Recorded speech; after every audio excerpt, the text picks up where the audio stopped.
There. Son 350 gramos en taco y ahí está.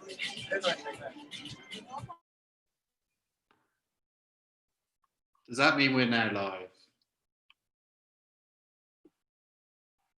Hi, I think we may now be live on our Fundación Jumex website. My name's Kit Hammonds. I'm curator at the Museo Jumex, or chief curator, and welcome to today's In Conversation, the first of a series as part of Mario Garcia Torres's Solo, a project conceived for the museum through until the end of the museum closure due to the pandemic. I just got a message saying we're now live, so I'm sorry, I'm going to repeat the introduction just in case it was cut off. So welcome, thank you for joining us. My name is Kit Hammonds, Chief Curator at the Museo Jumex. This is the first in a series of conversations on Thursdays at 1 p.m. with Mario Garcia Torres and invited guests as part of Mario's project Solo, a project conceived both within the museum and online as a means to consider what it might mean for cultural institutions and cultural producers to be working under the current conditions when many venues are closed. Today we're joined by Mathieu Copeland. I hope he's still there because he just disappeared from my view. Mathieu Copeland is a curator and whose projects have included a survey of voids or galleries that were left empty of any art object. And another project, for example, was his soundtrack for an exhibition, which was a kind of musical production that took place within the gallery alongside the exhibits.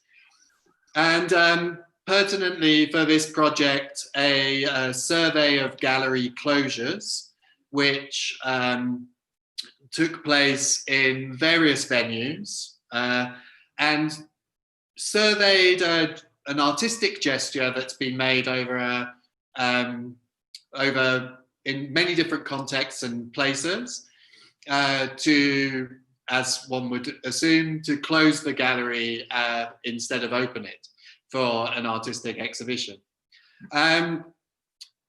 Obviously, this has a particular relationship with the current times. I think that the majority of the projects in Mathieu's survey were really looking at kind of an antagonistic position towards the galleries being open, a critical position, whereas obviously now today we find ourselves in a period of enforced closure instead. And I think through the course of this conversation, we might explore where those boundaries between artistic gestures and kind of contingent situations might emerge. I'm going to pass over to Mathieu to introduce his own project, but before I do, we will be taking questions for both Mathieu and Mario on Twitter, and you can send them via @Fundación Jumex or hashtag, hashtag Visita al Estudio. Yeah, Mathieu, it would be great to hear a little bit about that project and some of the works you're including, and also your curatorial position. Thank you. Great. And bon appetit, everyone. It's 1 o'clock there. It's 9 o'clock. It's 8 o'clock here. Well, thank you so much, Kit, for this invitation, and thank you, Mario, for that great show that I'm really looking forward to us discussing about this week tonight. I think what was really interesting when I first started to hear about that was indeed the use of the closed gallery. And as you've said, Kit, there's a main difference, which was rather than exhibiting in closed gallery, I was fascinated with the act of exhibiting closed gallery when I created that show called A Retrospective of Closed Exhibition at the Kunsthalle in Fribourg in Switzerland. in 2016. And what I think what was really fascinating to me was to find out so many gestures which bear a strong resemblance in the form that they took.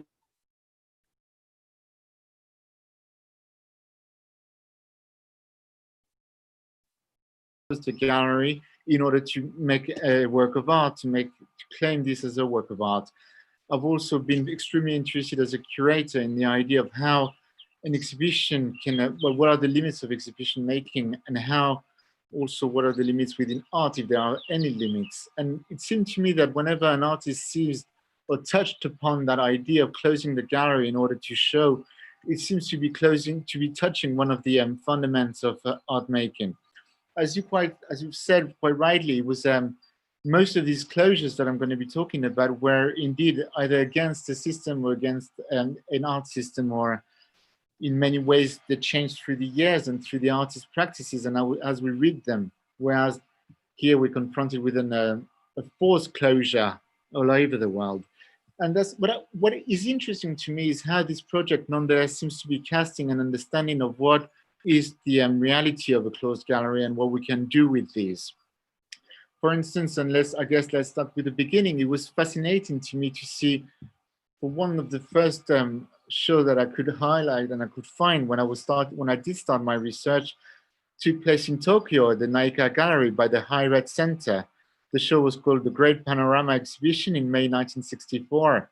And there the artists decided to close the gallery and made it quite clear in the, as they stated in the exhibition announcement, in which they said, right now, the gallery is being closed by the hand of the High-Red Center. When you have free time, please make sure not to visit it. And thus really was this idea of trying to not so much enclose the gallery, but enclose the world in somehow saying, well, the gallery is open, it's just the world which is closed. It depends on your point of view. What I loved about that is several-fold. It's first of all, it took place in Tokyo. You can see one of the the great radical group, which they were, of course, and then how they've used, nonetheless, the trope of the gallery and the exhibition making, in as much as if there was no closing ceremony at the beginning of their intervention, which lasted a month, there was an opening ceremony at the end of the closure, to which they invited actually one of the great celebrity, which happened to be in town, Jasper Jones, to come and open and took off the first nail of the plank which had been applied onto the door, which was forbidding the audience to come in. What I loved about these all of these closed galleries, that they were all done in a different endeavor, with a different reality to them. And thus, when we started together with Balthazar Lover, the director of the Kunsthalle in Fribourg, to envisage how to somehow redo these closed gallery exhibitions, where we realized that we were going to have to close the institution for over 3 months. And each of these closures was going to have to be radically different from the original closures, of course.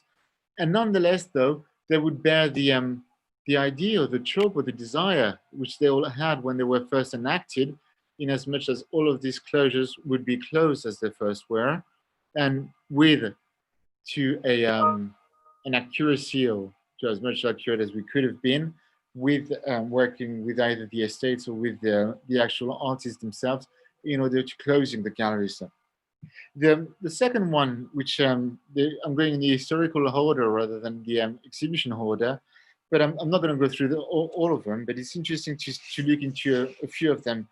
But the third one was that by Graciela Carnevale, this fantastic artist from Rosario in Argentina, and that's interesting because I was discussing with Graciela last week, and we just realized that this actually was her first solo show ever. And for her first solo show, which took place as part of the Ciclo de Arte Experimental, which she co-organized in October of that year, in October 1968, in Rosario, what she decided to do was to lock the unaware visitors inside the gallery. So literally having an opening that everybody would come in, and she locked the audience inside. I found that piece so beautiful, so radical, so uncompromising, and yet really revealing the possibility of just a radical art gesture that sees the means of closure in order to highlight the contextual, as she said to me, you know, Graciela said that the fact that galleries and museums would still be going on under the repression of a military government, as if nothing was happening outside, made no sense.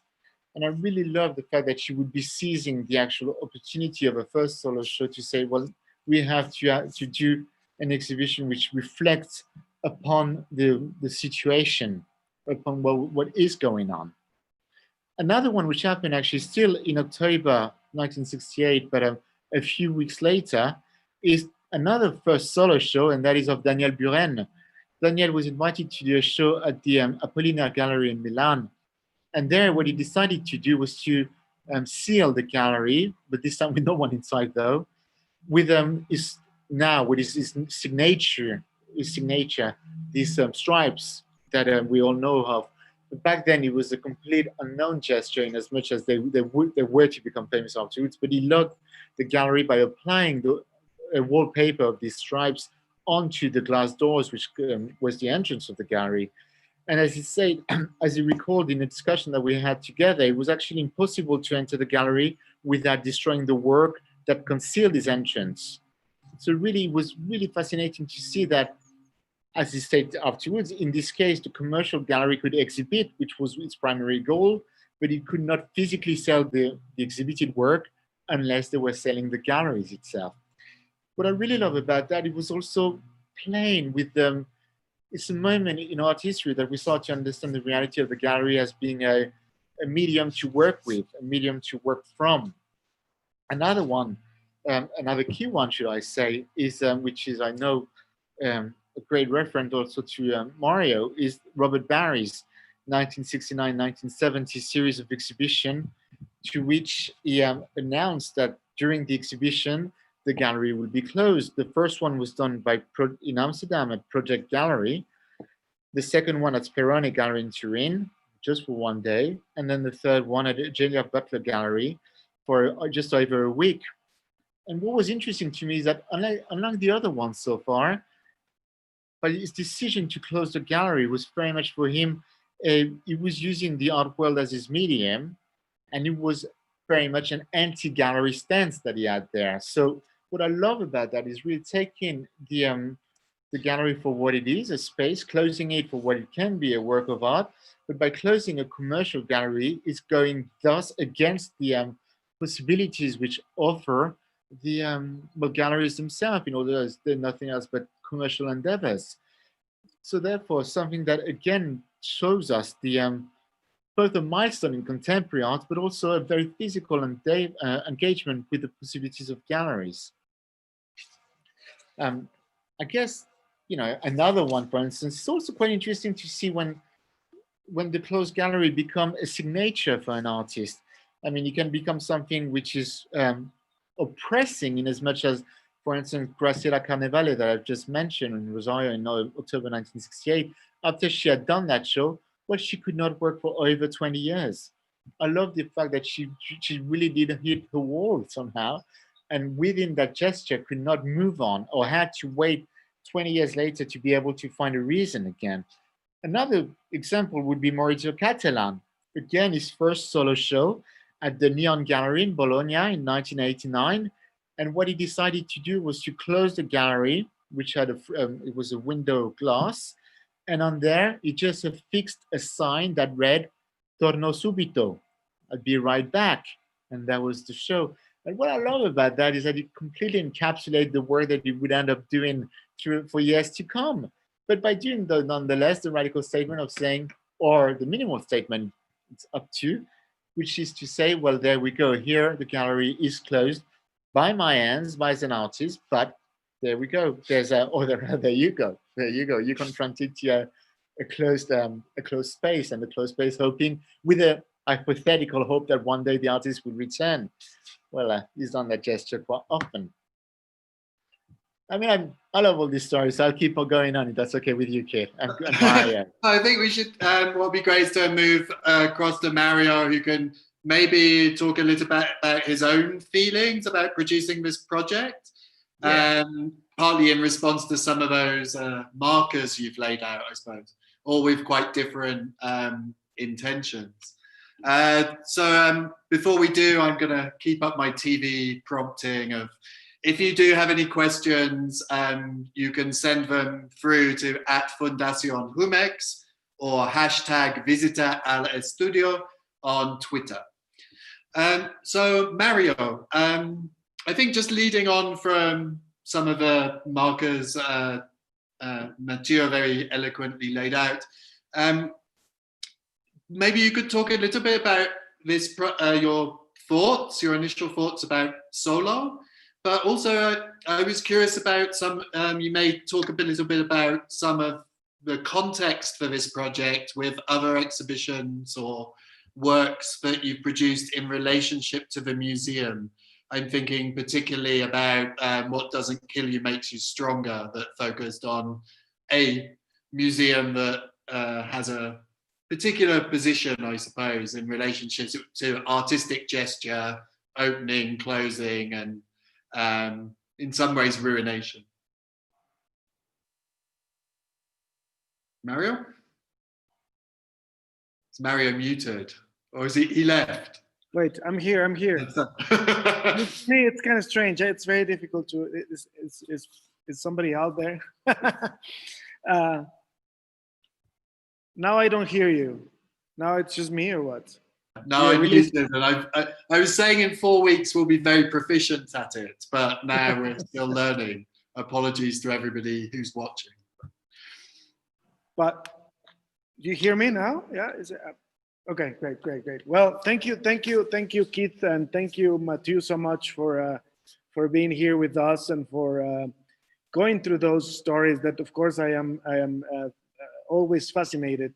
I think that in a way we three belong to the same church, the church of ideas and thinking in terms of really what things are.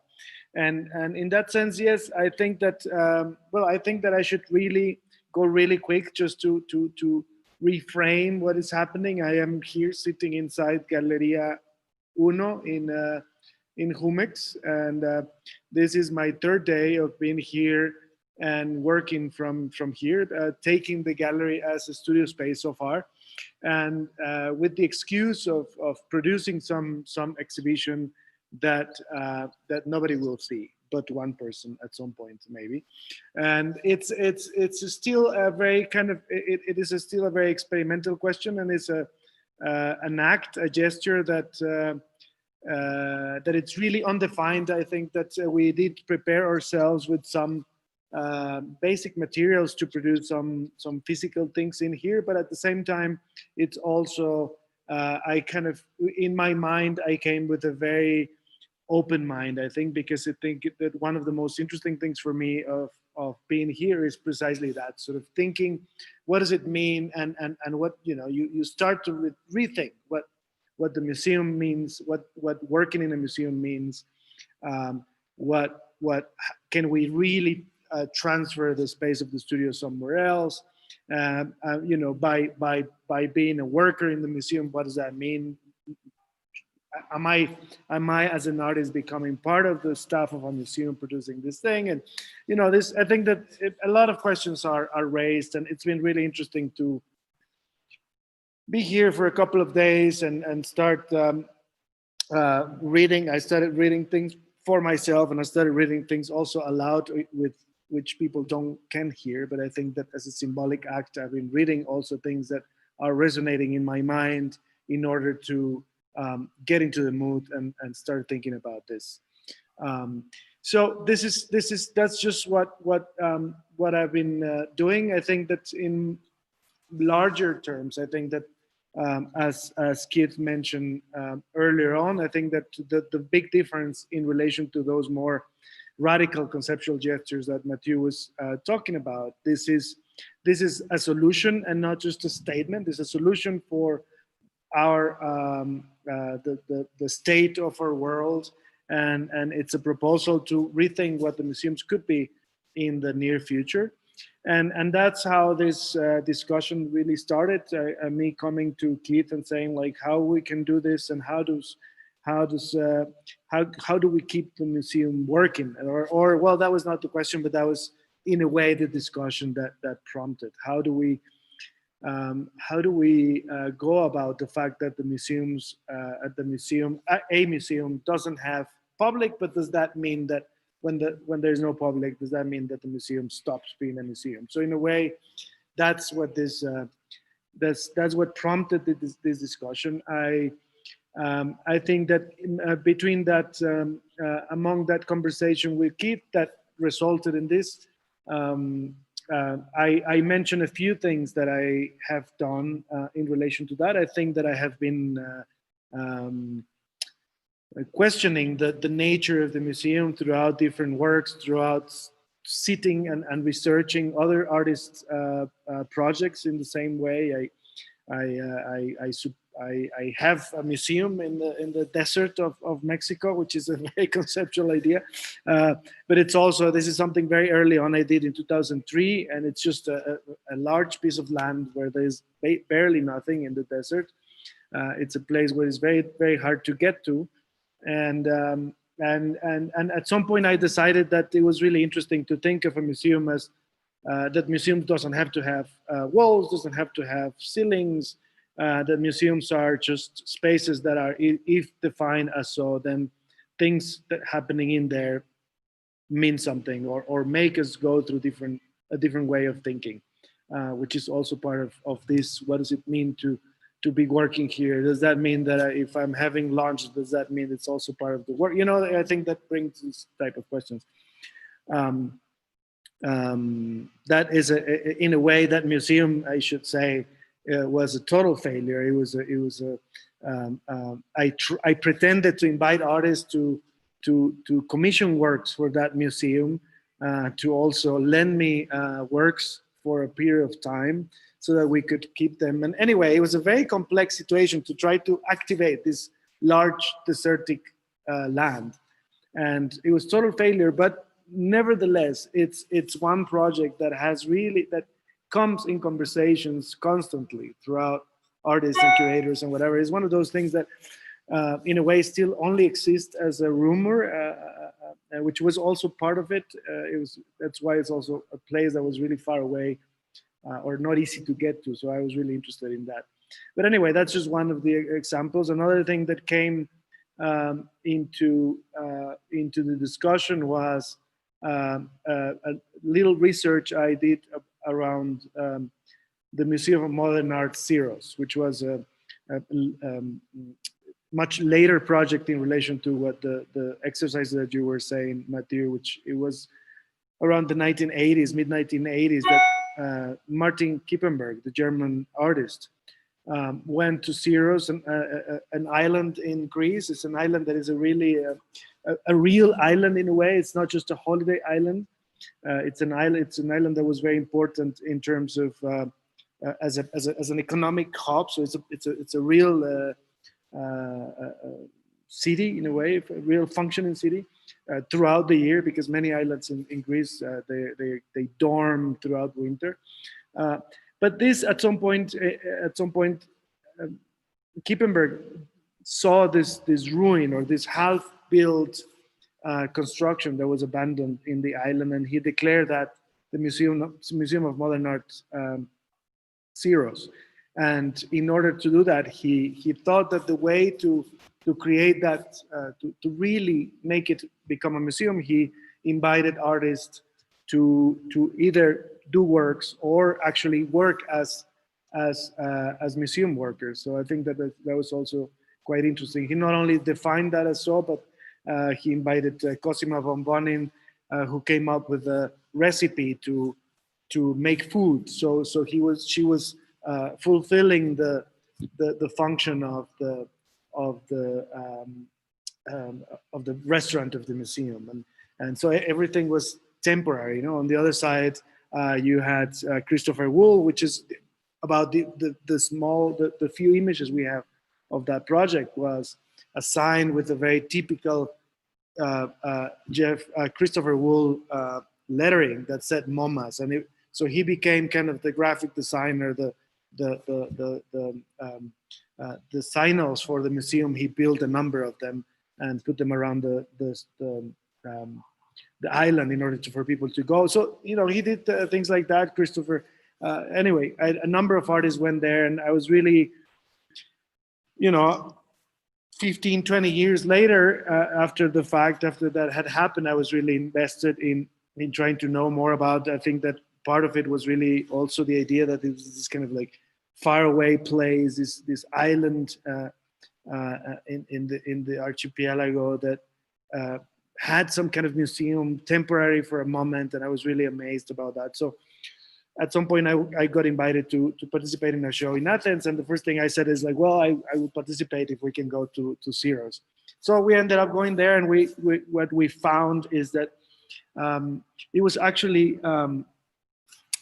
when the European Union, when the Greece became the European Union, they gave a chunk of money to specifically this island, which had drainage. Do you see drainage problems? The water, the wastewater was going to the sea. So the European Union gave them money to do that. And what happened is that they took the Museum of Modern Art Syros, which had been, in fact, nobody had used it when Kippenberger took it. It was empty, and nobody had used it for many years because it had been built or half built by the militia dictatorship in Greece. So that was also some kind of, it's an important thing to discuss how this artist took this symbolically complicated situation and turned it into something.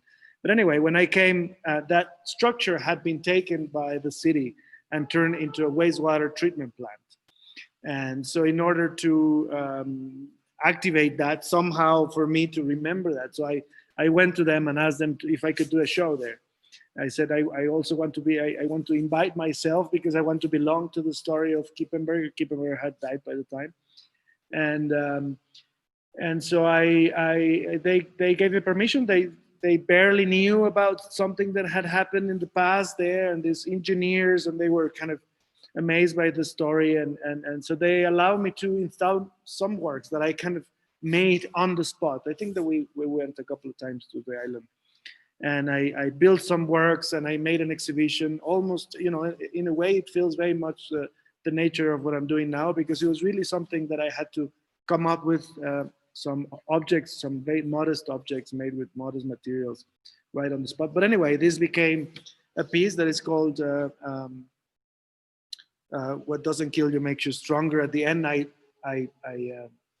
documented this project through a slideshow, which is the only way that you access that piece. But in a way, the project was doing those visits. At that point, we printed posters and put them around the city and try to discuss this with the locals and say, like, well, you should go to the museum. It's now the wastewater plant. And we managed to get some people there. And I think that for me, the most important thing was to bring that museum back to the city. I think that when Kippenberger had this museum, was really kind of like a small posy initiative. And I was interested in thinking, well, you know, maybe if we create an awareness of it, then maybe culture and art will become something else in the city.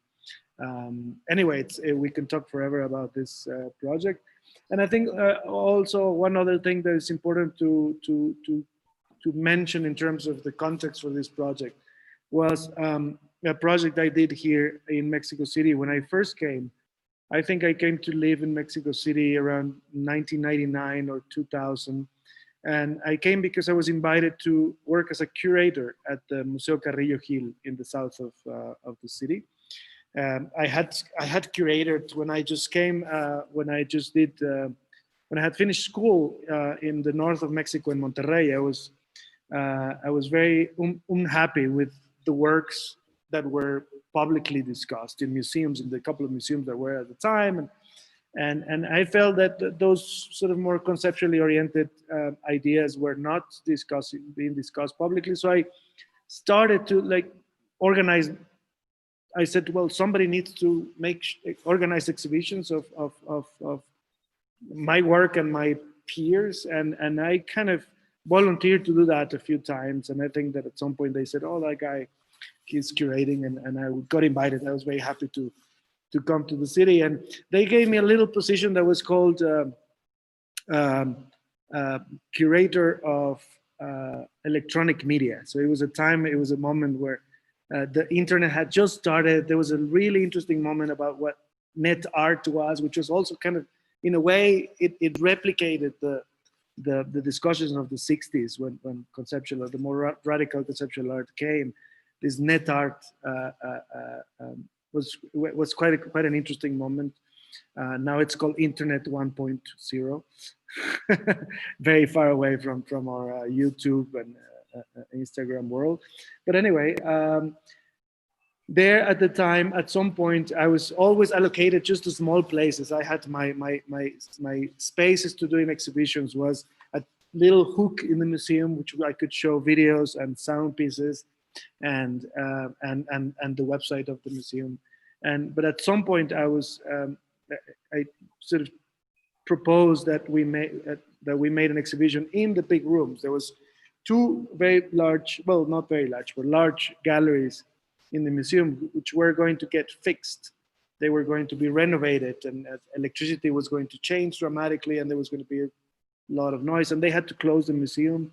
And I said, well, why don't we make an exhibition with the workers, and along with whatever is happening, and we assume that the gallery will be changing constantly, and the works might get damaged, but and probably in the first world, this is going to be impossible because nobody will be allowed. But actually, in Mexico, that was still possible to do, and we had people come into the dust, and the works were there among the dust, and the workers were the first public, and the ones that really went through the whole all the steps of looking at the works changed dramatically throughout. In fact, the workers from the museum, they created a collective and created also a work of art. So they were also exhibitors in that exhibition. So anyway, that was one other example. I mean, I think that I could talk for a long time, but that was another example of me trying to sort of activate these non-spaces, these moments of non-functional spaces, and thinking that they also have the potential to be out there and to be activated and use them in a way. So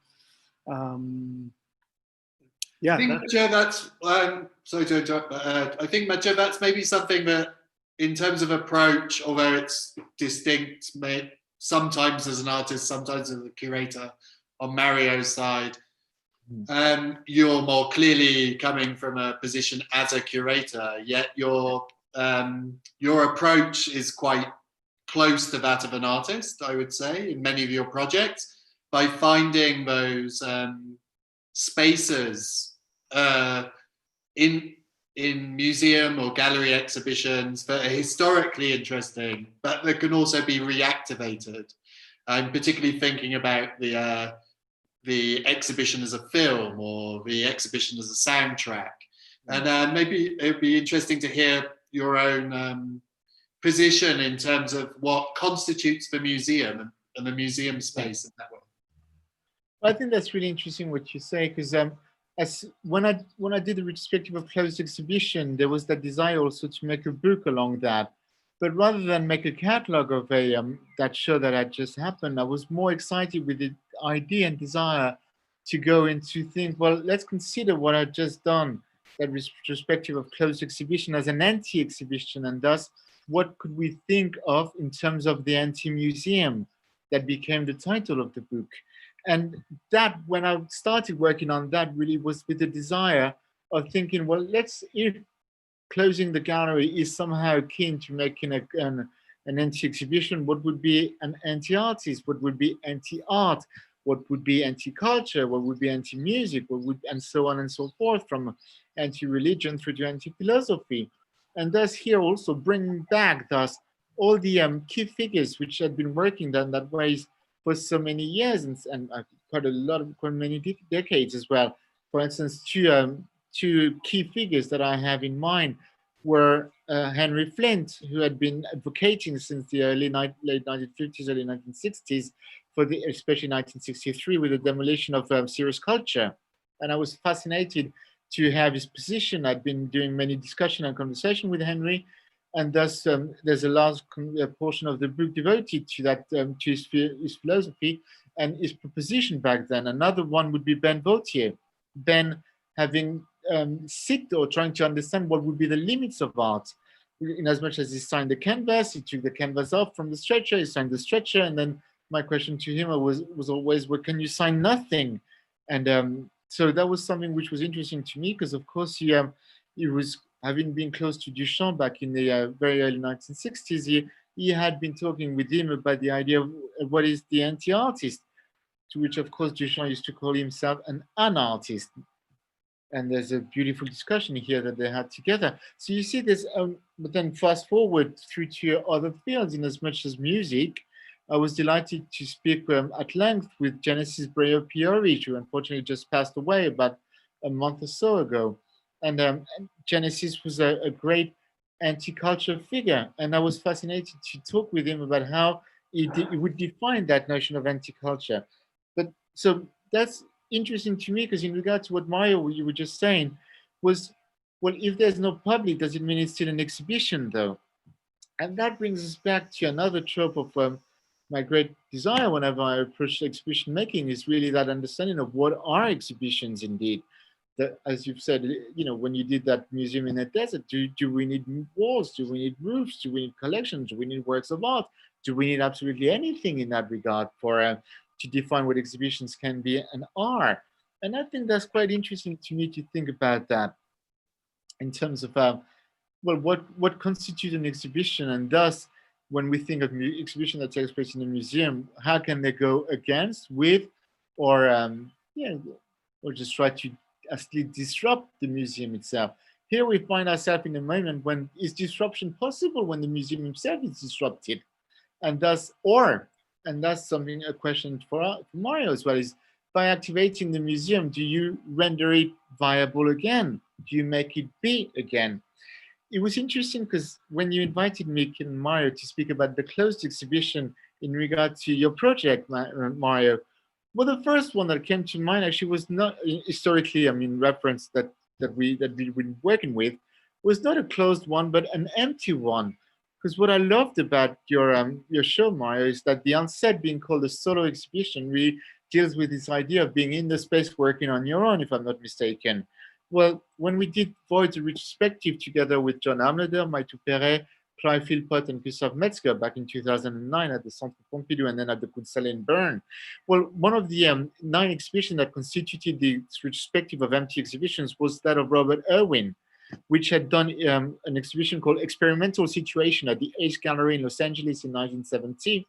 And the premises of that show was just that. He decided to keep the gallery empty and go there every day just to think about what he was going to do next. And then his exhibition came a year later in the same space, but that was really fostered from everything that he had done. And if you allow me, I just read you the invitation card that read, October 1970, please think about what could be made there as invitation. And sorry, the gallery space would be empty for a period of 1 month for Robert Irwin to visit the space daily to conceive the different possibilities of artwork for the space. And I really thoroughly love this idea that even though this was open to the public, it was open to the public as a place to come and think what we're going to do next, which was also another piece from 1970 by Robert Barry. So here you have 2 moments of time about trying to think and using the galleries for what they are, nothing else but a space. Space we use or we don't use, but not using a space is using the space. To decide to do an empty show is to do a show, to decide to close the gallery is to do a work of art that takes the context and the concept of the gallery itself as something to work, as material to work with.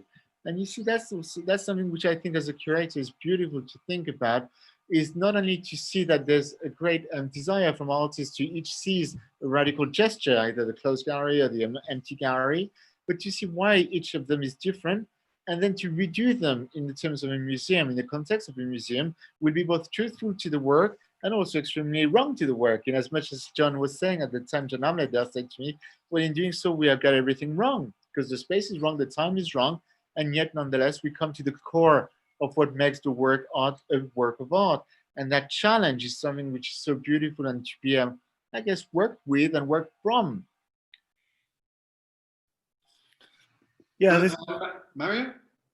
well, I was going to say I didn't know of the Irving show, which sounds absolutely amazing. I think that what is really I think that if we go through these projects that you have mentioned and maybe some of the ones that I mentioned, I think that at the end of the day, one thing that I would like to put on the table, which I think it's interesting, is the fact that at the end of the day, whatever, regardless of what is happening, either if you're closing the gallery or you're entering the gallery that is closed, or or just letting people inside, it's always, I think that it is in a way, it's an act that has to go into some kind of version of autonomy. I think that is the artist kind of trying to negotiate the relationship with the institution, with the commercial gallery, with whatever. Is always is this kind of, I think that if we go back to the before sort of going into the more aesthetic versions of what things have been done or not, or if we can think of the space on the walls and how that, or if is the stripes, or what is it that aesthetically brings those ideas into it. I think that one very, very fundamental thing to think is like, how is the artist always negotiating this relationship to those spaces, and how, where does that thing, I think that is really interesting to think that, I mean, in my case, in this case specifically, I think that there is a kind of uncomfortable, of course, it's a kind of uncomfortable moment. I am in an uncomfortable moment in the fact that I am inside here, and I had to go there with the museum. It's like, how can we do this and that, and what are the limitations, and how do we sneak in? And I think that I was just thinking that when I'm going through the other projects that I've done somehow in this same thing, and I think that that's one of the things, that's one of the common threads, is like, Kippenberg going there and saying like, this is a museum, and I don't care if the police comes and kicks me out, and Graciela Carnival is saying like, hell, I mean, what, I'm going to be hated for the next 10 years by the art world in Argentina. But is this kind of always sort of reposition yourself? I think that if so, beyond the I think that is many other things that we can talk, but I think that one thread is this, the fact that artists are always coming back to sort of find themselves again, find their place in that structure again. And it's this, museums, galleries are always these kind of entities that are in a way kind of legitimizing or somehow, but that they're always packaging what you're doing. And in that sense, I think it's interesting to bring it, to put this gesture also in that genealogy.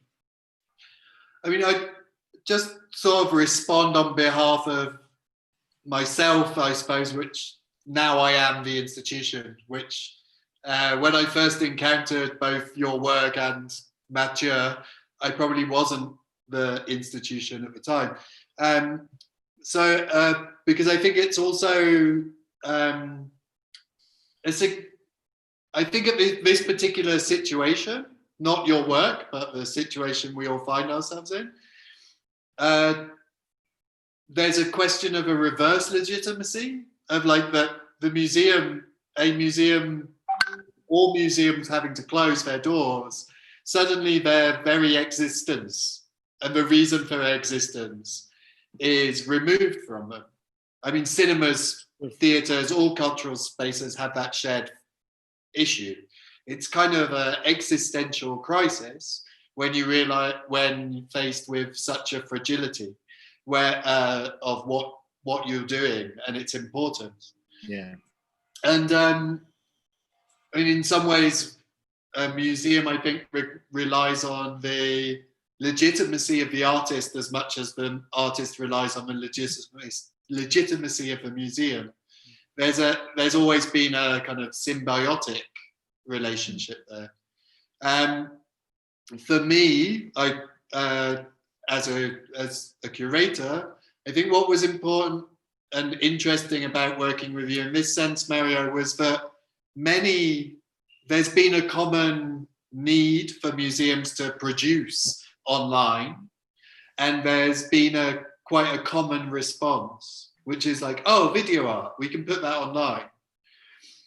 We have it in the collection, we can put it online. And we, as a museum, also went through those same conversations. But it felt, for me at least, quite important that one of the main things a museum does is work with artists. You know, and not just put the artist's work in the space. And how we could find a means to continue that part of what we do was significant in thinking that your gesture would be appropriate for our museum in a way that would be another way of exploring the conditions than simply showing more through the media which already existed, and also to create the time and space to have a conversation with different people and with an artist about what the needs are, both on the artist side and the museum side.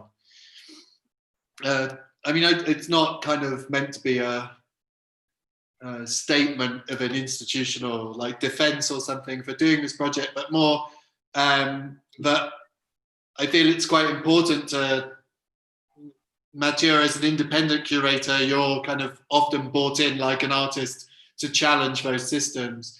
But in this particular moment, we as an institution were pushed to challenge ourselves as well. And I think that's quite an interesting leveling to an extent of the playing field, yeah, of who's got the power and who's not.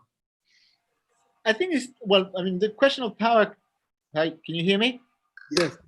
I'm sorry. I think the question of power can be interesting, but it's not the one that I'm most excited about, though. What I'm most excited about right now is that there's a moment to rethink what exhibitions can be. And, you know, what's beautiful about what's happening, Mario, is you have an implied criticism of exhibitions within the museums right now, from the installation with no team through to the experience of works of art with no public, as in the plural. And again, for me, what's great about it is everything is encapsulated within the title. It's a solo exhibition, as in it's a one-person show, and it's a solo show as in a one-person exhibition, one spectator exhibition, I should rather say. What becomes interesting, though, is that there's a great level of criticism that can come back in very trivial levels, for instance, which I'm really enjoying thinking about. Well, enjoying is not the right word, but trying to think about at least is which is, you know, how can you do exhibitions in a time of social distancing? What does it mean to do that? You know, if the spectator is what validates the ecosystem of the museum, then how can we have the idea of exhibitions and the idea of museums still surviving that possibility? Or quite to the contrary, do we go back to an extreme understanding of choreographing exhibitions, in as much as here we choreograph the public, not only through the route that they take through the museum, but also the distance that they have to have from the works of art and between themselves. So here comes a very interesting moment to say that, okay, what does it mean? What an exhibition can be, and how can that and what can come out of that? As we were saying, you know, I think it's high time to radically reconsider the museum and the exhibitions. It's with museums closed at present, with exhibitions and events being postponed or cancelled, I think it's now time to come up with new way to experience art. If you allow me, I wanted to bring in something else to you, Kit, and which comes back to that idea of a fight with institutions somehow. I was thinking lately of the relevance of the time that we live in, especially these forced closures of all art institutions throughout the world, with the idea of the collapse of the art system, and especially as seen through the writing of Gustav Metzger. especially the when Gustave wrote in 1974 is Years Without Art, which, so just to give the context, Gustave was invited to be part of a exhibition at the ICA in London called Art to Society, Society into Art, 7 German artists. And they decided he agreed to participate in the exhibition as long as he was only going to be present in the catalog. And one of his contributions to the catalog was a text called Years Without Art, which later became, through other artists, including Stuart Holmes, writing the art strike, known as the art strike. What's great about that, and if you just bear me, I just took two sentences from that statement, because it seems to me that somehow we are living in a time without art, a forced moment of time without art, at least an experience of art as understood in the classical ways, and as much as going to a space and seeing the art. And so Gustave was trying to understand that when he proposed for 3 years without art, he said that 3 years is the minimum period required to cripple the system, whilst a longer period of time would increase difficulties for artists. The very small number of artists who live from the practice of art are sufficiently wealthy to live on their capital for 3 years. The vast majority of people who produce art have to subsidize their work in other means. They will in fact be saving money and time. And he goes on to conclude, it will be necessary to construct more equitable forms of marketing, exhibiting, and publicizing art in the future. As the 20th century has progressed, capitalism has smothered art. The deep surgery of the years without art will give art a new chance. Well, it's quite interesting to come back now in 2020 and see how is that so relevant right now? We are in a moment with no art, that is no experience of physical art. And what is that moment of considering the closed gallery, the closed museum experience that we are forced to live with and confronted to? I think that is a wonderful challenge to bring forward. Another, yeah. Oh, go ahead. Yeah, I think yeah. They say that. Yeah, because I was just going to conclude I was discussing with Joseph Grizzly that very idea in the past few weeks of the closed exhibition during the pandemic, and he sent to me this beautiful line to say that I think the idea of the closed exhibition during the pandemic needs to be rethought, maybe, as the exhibition has been reshaped for dissemination in other ways. And somehow what you're proposing is really encapsulating that fact that exhibitions are being disseminated in other ways through different realities. And, we have to reimagine them. And that is one of the great tropes that we're facing. And at least it's really fascinating to find the possibilities that are being offered, either by seizing or the possibilities to make art outside, some other means, some different kind of art, and also some different kinds of relationship with the museum. Yeah, I think that it's for me. I mean, it's really interesting what you're saying, and I think that if this pandemic, I think that I'm really this pandemic has brought me many other questions, and I think that it really challenged my values in terms of many things, but also in terms of art. And I say that because I think that on one side, I don't have a response for that, because I think that right now I'm exactly confused about those two versions of those very fundamental versions of art. And one has to do with what I believed before, which for years I was thinking like, okay, why do we need to make exhibitions? Why don't we just tell stories? Why don't we just keep works in memory? I mean, should the works just be burned after they're made, and just after somebody saw them, and they could remain as a memory, and then they could be changed through memories and memories and memories, and then we can conceive that as a work of art and be changing and whatever. So I was always sort of more coming from that idea that works could live in many other ways, and we don't have to experience them.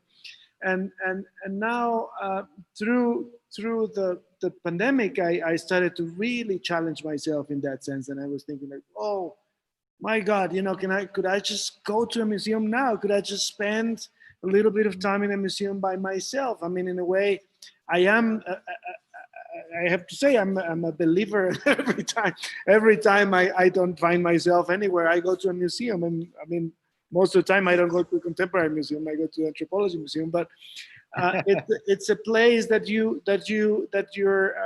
as Barry said, is the museum again is this kind of place where separation happens, where you go slightly off society and you have a different language to think. And I think that beyond the fact that I wish to be inside a museum to think and to spend time, I think that on one side I started to recognize the atmosphere and to recognize that museums, that works of art are not the most important part of the museum. I started to recognize that it's all this preparation, all these decisions that are made institutionally that makes that space to be what it is.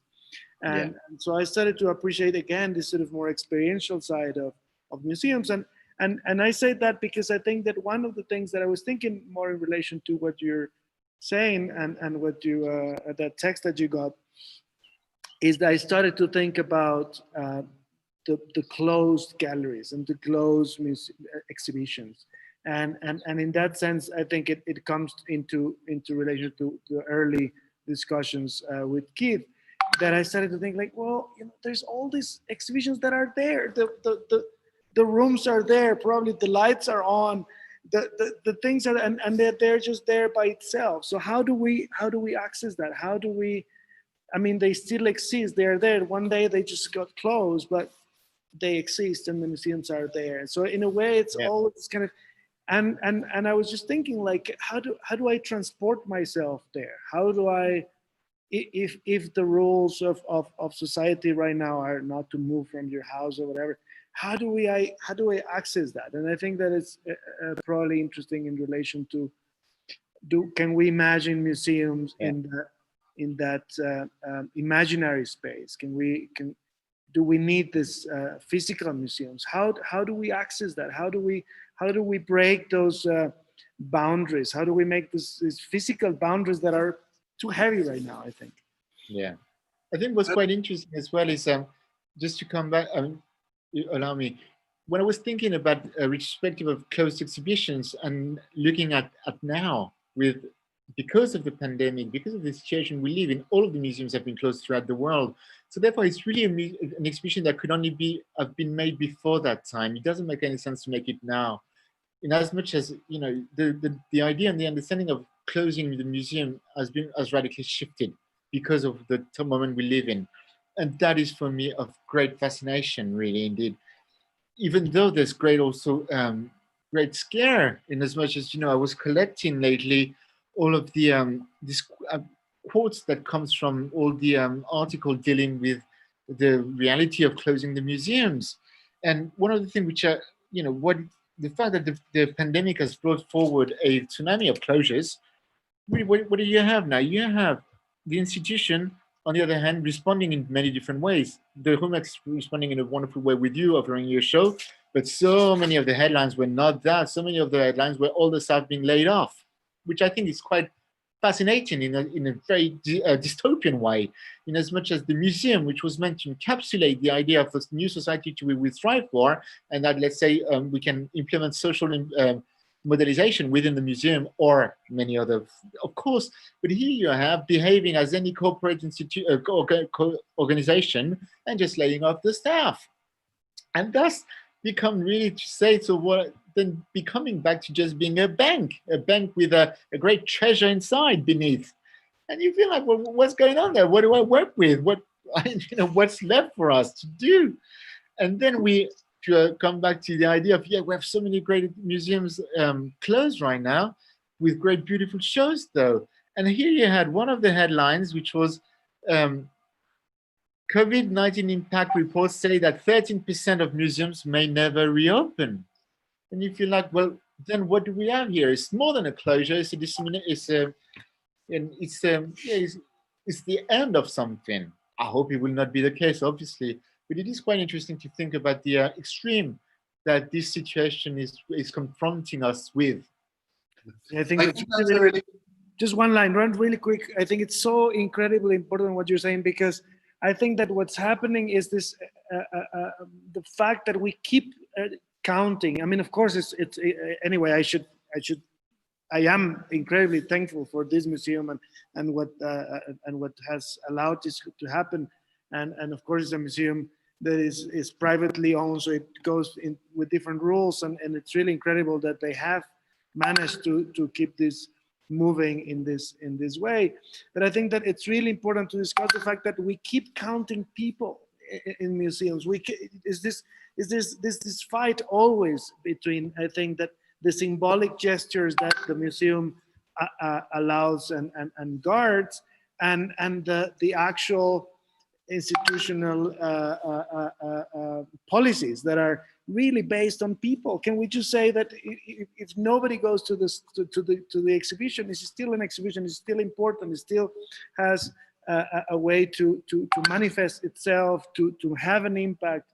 But we have, I mean, hopefully this pandemic make these institutional rules and the larger sort of museum policy makers to really, I don't know, I think that one simple thing will be to just stop counting how many people come in. Come on, I mean, it doesn't matter. Well, I think it's an interesting question as somebody on the other side, I suppose, of institutional thinking, or now that's part of my job is to think about that, is how many, at least my position personally, is to think of how we can replicate those different types of experience and make that the question for what is a museum in terms of its programming. So, for instance, I can only give you an example, but a lot of people were quite in shock when we went from a Jeff Koons and Marcel Duchamp show, which was very heavily photographed by the visitors. There was a lot of social media activity, to a James Turrell show, which is equally in some ways as popular and known an artist, who as an artist has a rule that you cannot photograph in the galleries. He wants you to experience, work directly and concentrate on your experience. And I think that was quite a sharp contrast for the public and for the museum. It requires rethinking somehow how you speak to the people who come to see the show. But also it reminded me that if there's a mission of a contemporary museum, it's to explore the different ways we look at things. Not just vision, but different attitudes we bring to culture. That's what culture is about. That's the question at the heart of culture. And so this very sharp contrast in experiences provided the opportunity to go, oh, actually, yes, of course, that's what the museum is for. So, of course, we should explore those mass events with large publics, but it shouldn't be the only area we explore. And what your project, Mario, has allowed us is the very far extreme of like, okay, there's no public really in this situation, but how can we still continue to think about what a museum does to allow people to look and think about what's affecting the way we see things around us.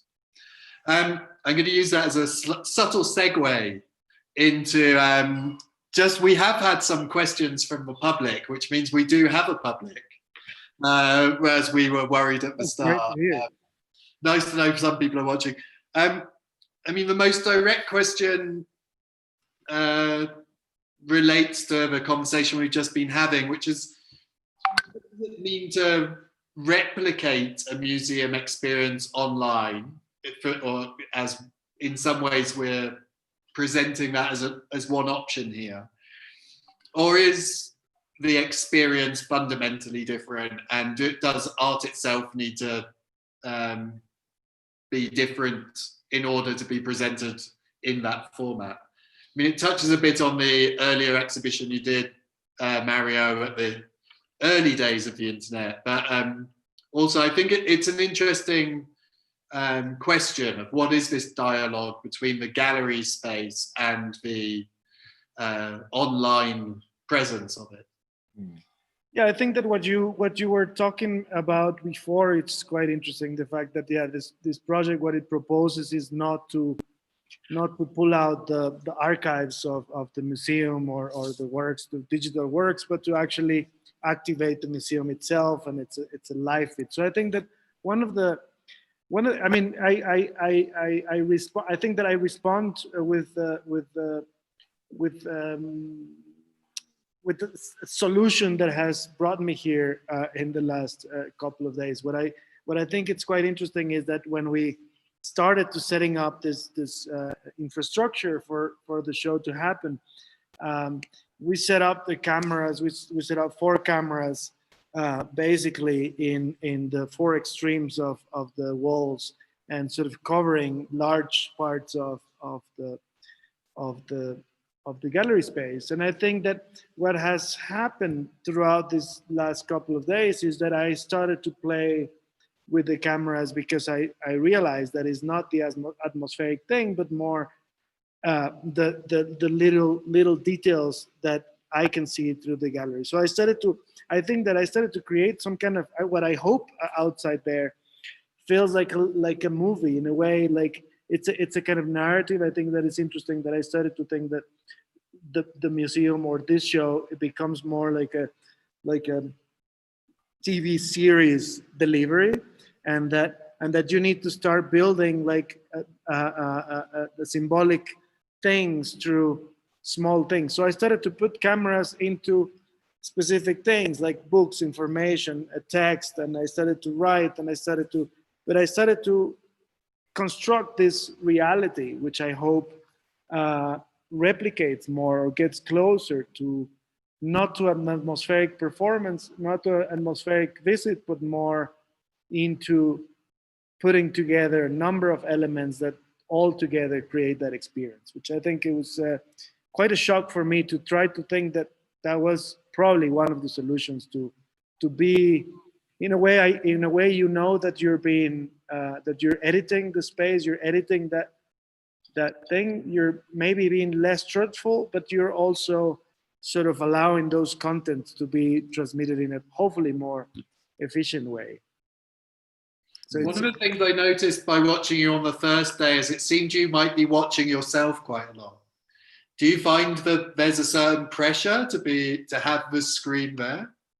I think that I think that yes, I mean, I have been sort of, it's funny. I think that on one side it's really strange to be looked at and to be conscious. I think sometimes I forget, and then sometimes but I think that more the fact that I'm looking at myself, I think that there is certain notion of responsibility of, like, just not living there, or like trying to be there somehow, even though if I'm eating, I don't want that part to be.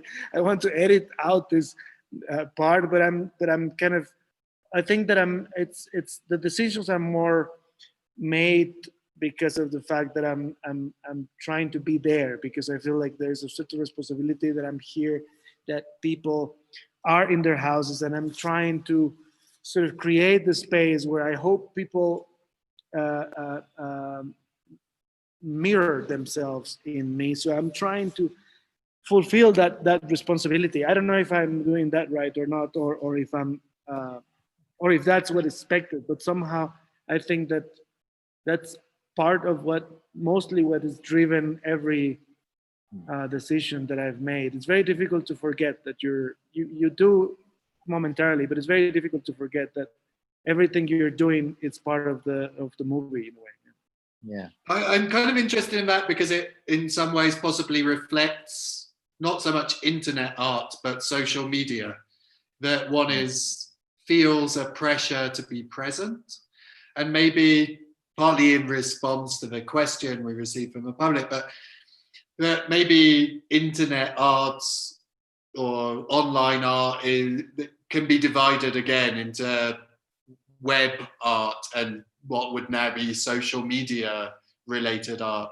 And there's a certain dialogue, I think, with oneself in social media, and the need to present and to receive commentary is kind of a friction there that at least this project might at the end provide us some form of reflection on that wouldn't have existed otherwise. Yeah. Mathieu, I mean, I'm kind of curious because your projects in general have, well, at least for me, a slightly, possibly a slightly nostalgic air, looking at past media. How do you feel about the online presence of art, and is it an area you're interested in exploring? I think it's well, two things. I guess we can have the sense of indeed the nostalgic look, because we've been talking about mainly two shows which were respective of exhibition themselves, and that's looking at the past. Whereas there's a great deal of other shows that I've done, which quite to the country use as well the possibility of the presence. And what I'm really interested in with the idea of new media is the idea of diffusion and how that allows a wider distribution of art. In as much as you mentioned a show I did back in 2006 called Soundtrack for an Exhibition at the Musée d'Art Contemporain in Lyon. And one of the desires I had there, which actually it was a soundtrack that lasted for 3.5 months without repeating itself, just continuous, and using the museum as an emitter. And thus we had an online presence of that soundtrack to make sure that it was there. Now, it's also quite interesting to think about, I guess what's interesting to me is indeed that idea of the gallery space and the museum space have become a place for selfies anyhow lately. So in as much as I remember having a great discussion with Kenneth Goldsmith when at the time he was writing Wasting Time on the Internet, and it was not too long after he had been the poet laureate at MoMA in New York. And he just said that by spending so much time in the museum, the only thing that he saw was that people were turning their back to the works of art in order to face them, to have both of them facing the camera phone. And I think this is really interesting to me, as much as we have a change of point of view here, where there's, as far as I'm concerned, I've not seen yet anyone taking a selfie of them looking at the computer screen in order to say, I was there during that time. I think it's quite interesting. After the trend. More than the immediate, the acknowledgement of this phenomenon. I think that it's interesting to think in the larger panorama. I think that 18 years ago, I was so aware of not being inside the work of. I refused many times to even be taking a photograph of, and I was always saying, like, no, the work is the one that is out there, not to go to the person. So I think that in a way it's a very complicated situation. In a way, I think that it comes from a very conservative, that more and more we're more conservative, and we need the person to drive or perception of things.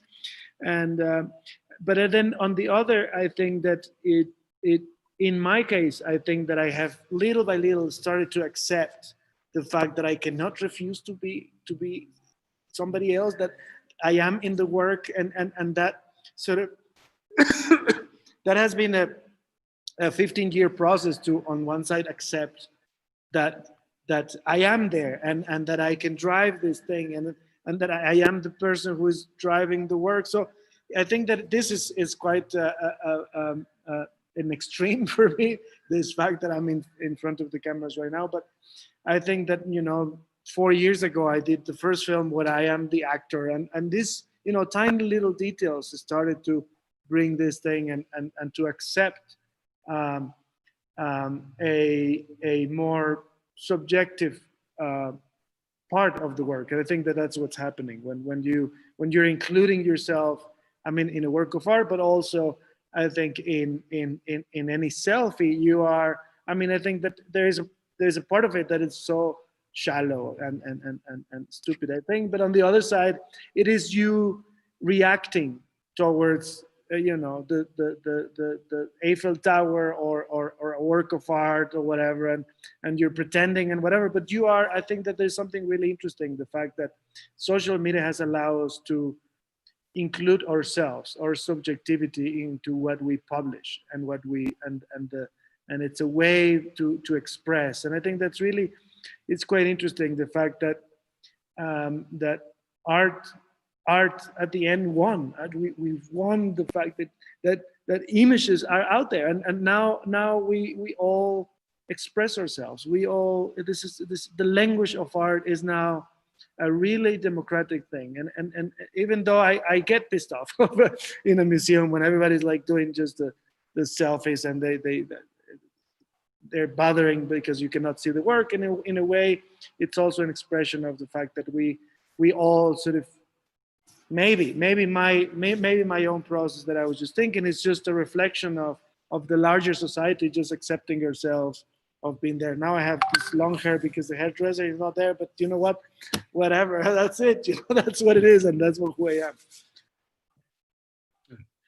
am. There's another question here that I think is quite interesting for both of you in some ways, although it's more directly for Mario. Because the question is, what materials are you keeping with you?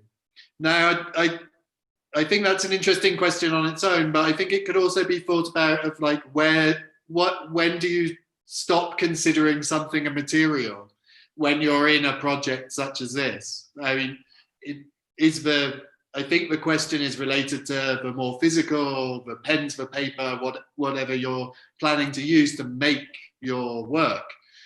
But I think, Mathieu, you could also possibly answer that in your own way when you're working on a project. What are the materials you find available to work with? So I'm going to change this person's question slightly and say, what are the materials that are there for you to work with? Yeah, I think I'm very, very curious to hear Mathieu in his own process and also in his knowledge of how artists have dealt with in relation to the project that he's done. I'm gonna try to respond very quickly. We do have physical materials here because we knew that we needed to have at least something to create a project. But I think that really what the material that I have, it's really immaterial. I think that the responses for everyday things are really the books that I started to gather, the ideas that my memory of works of artists who have done something similar that I'm trying to have a discussion with. So in a way, it's really, I have to say that the materials are just an excuse to go farther away from them. I started to, in the last couple of days, I started reading out loud a couple of texts that I brought with me to help me think, as I mentioned before. But I think that one thing that I should say is that yesterday I started to write emails to a number of colleagues, curators and artists to tell them of my situation and if they could suggest texts for me to read. So I think that's one of the materials that I keep bringing. It's not just something that is here, but I want somebody else to also help me think through this. And so it's not just what I mean to say is that it's not just a autonomous or a dictatorial way of materializing things, but it's also a very open network of materials in a way. Mm. I think for me what's quite interesting is to make a distinction between the materiality of exhibitions and exhibition as material, in as much as the materiality of exhibition really brings me within a possibility of what can be done within what, as I've said earlier on, what makes an exhibition be, what is the construct of exhibitions, in as much as when I consider the possibilities of a choreographing exhibition, as I did with a choreographed exhibition in 2007, it was really this idea of how could an exhibition be made only of movement and commission artists to each make work that would only be made of that with movement, and that would be it. That would be the only constituent of the exhibition, and thus the materiality of the exhibition would be the materiality of the work of art. Or when you mentioned in passing the exhibition of the film, which I did in 2015, with this idea of I wanted to make an exhibition as a feature film, and thus the materiality I was dealt with had to be that of the cinema, a projected image and a polyphony of sound. And these became the materiality of all of the works of art that was commissioned for that exhibition to become what it is. And we can continue to another series that I did was called a spoken word exhibition, where each of the work had to be spoken, in as much as the gallery was going to be empty, but of the presence of the invigilators that would be speaking the works of art as contributed by the artist when requested to do so. in as much as here is an example of a materiality, which is that of the exhibition, where if we think of exhibitions as materials, then we fall back into the other category, which is the materiality to work from as a curator, is the history. The retrospective of closed exhibition or voids, the retrospective of empty exhibitions, is really a striking example. But then another one would be this monography that I had the pleasure of doing. For instance, when I did a solo show of a retrospective exhibition of Alan Vega, or a retrospective exhibition of Gustav Metzger or Phil Niblock, to mention but a few. Here, every time you deal with a history which is there in front of you, it turns out that all of these artists had a practice which was dealing with either a disappearance of an immaterial form, which is of great beauty, thus coming back to onto my feet as a curator. But here we have, a great distinction to be made between the materiality of exhibition and exhibition as materials. Okay, thank you. I think we should close up quite with this last question, which again is on the face of it quite simple, but I think touches on actually another area of challenge in the current moment for artists and possibly curators. The question is, what advice would you give to someone who's finishing their undergraduate art studies, which, as I say, is obviously a challenging time in normal conditions, but in the current conditions, maybe even more so? Well, I would say that in the current time, because there's no place to be but in front of the screen, you will never have a better audience than now. So now is the time to really make a splash and make it visible. Mario, do you have any further? I will say, that you have to ask what you need. You have to go. You have to go out and just push yourself and push the others to believe in what you're doing. Believe what you're doing is important, and try to externalize that. I think that is one really interesting thing that we have in Mexico. Differently from the rest of the world, or not the rest of the world, but the more developed countries, is the fact that in developed countries, most artists sort of wait for schools to give them permission and titles and things for doing things. And in Mexico, because we don't have such a thing, we barely have some bachelor degrees. I think that one interesting thing is that the only person who can tell you that you're an artist is yourself, and so you have to start believing that, and that's the only thing that will take you somewhere else. Nobody else will help you. Okay, great. I think we ended on a nicely affirmative note. There's some positive message to be taken at the moment, which is great. Thank you, Mathieu, very much for joining us all the way from France. It's been a pleasure, as always, to hear you speak about your extensive knowledge and investigations and exhibitions. And thank you, Mario. And we will join each other again next Thursday with Francois Boucher. I'll be in touch with you again before then, I'm sure. And now I feel like I should clap, just because in the absence. Thank you, guys. Thank you. Thank you, guys. It's been a pleasure to talk to somebody here inside the gallery. Thank you. Great solo show. Thank you, Mathieu. I guess we'll just now leave. I'm not quite sure what's going to happen otherwise. So, ciao. Ciao.